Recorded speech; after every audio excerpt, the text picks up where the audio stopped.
اللهم صل وسلم وزد وبارك على حبيبنا ونبينا محمد. وبسم الله الرحمن الرحيم، ويلا بينا نبدأ. طبعا الأهلي في الصدارة.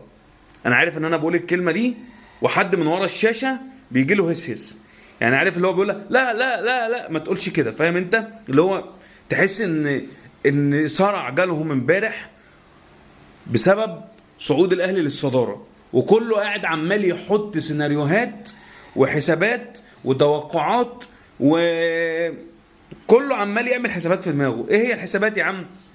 واحد عمال يقول لك لسه بقى ايه، الاهلي هيتخصم منه الثلاث نقاط في نهايه الموسم، والبيراميدز هيطلع في مكانه الطبيعي اللي هو الاول، والاهلي في المركز الثاني.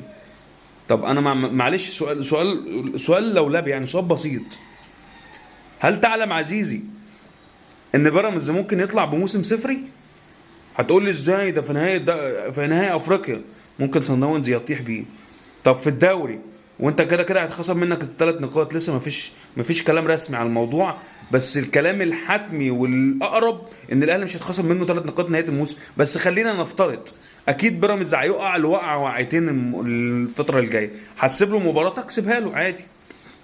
واخدين عليك كده يعني، واخدين عليك ان ده الطبيعي بتاعك. هتسيب له المباراه اللي جايه